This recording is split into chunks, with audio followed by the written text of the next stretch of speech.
The concluding game in this year's Intercore T20 Championship saw the Remy batting first in their showdown with the RLC. Early big blows to the boundary gave the batters hope of a big score. But on one of the warmest days of the year, it was the RLC bowlers who were fired up. Spinner Jake Benson and teammate Keddy Lesporis saw off Remy opener Liam Fletcher for just 9, and the score was 17 for 1. Just a few deliveries later, Dan Pirrie could only carve the ball into the clutches of Charlie Bevan as the Remy slipped to 19 for 2. This final was the fourth fixture in just 3 days for the teams, and the Remy were wilting under the hot September sun. Farhad Patwary claiming his second victim, the prize wicket of Army skipper Jay Boynton. He registered just 2 to his team's total of 23 for 3. Worse was to come for the batting side as stand-in wicketkeeper Alex Tuck produced a glorious grab from the bowling of Yul Williams as the Remy slumped to 35 for 4. The same combination of Williams and Tuck engineered the next Remy dismissal too, umpire Ben Hood raising his finger of fate as the total became 45 for 5. Scoreboard pressure can do funny things to the mind when batting. Gary Nash and Manjit Singh attempted a risky single and the latter was run out thanks to some fine RLC fielding. Bevan Joseph didn't linger long at the crease before he was out LBW. At 62 for 7, it seemed unlikely the Remy would reach 3 figures.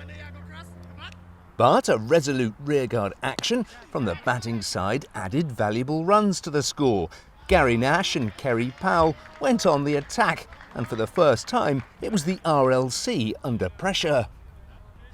Whereas before routine catches were going to hand, uncharacteristic fumbles started to creep into the field. The slip-ups continued, much to the fielders' frustrations.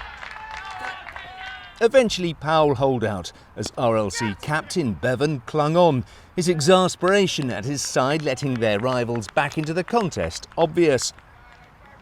And the skipper played a part in the final wicket. He remained alert to scramble the ball into Tuck, who whipped off the bails. The Remy finishing on 121 all out from their 20 overs. Not a huge score, but they had something to defend. Now with ball in hand, the Remy looked to preserve their total best they could. Their slim title ambitions were boosted as they claimed a wicket first ball. Tuck looped his shot skywards and Boynton gleefully took the catch. But that was as good as it got for the bowlers. RLC batsman Keddy Lesporis went on the attack and the runs soon began to flow with regular boundaries. He was supported by his skipper as Bevan took on the Remy attack, much to the RLC supporters' delight. In next to no time, Lesporis racked up his half-century, racing to 50 from just 30 balls. The RLC were on the charge.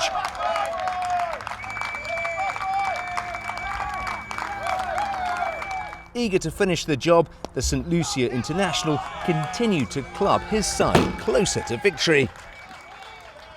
In the end, he bludgeoned a beleaguered-looking Boynton away for 6 to record a comprehensive victory for his side. So, a handsome 9-wicket win for the RLC sees them retain their Intercore T20 title and extend their unbeaten run for successive seasons. Julian Evans, Horses News, Aldershot. Great, thank you. Safe travels. Guys, before we go, let's get...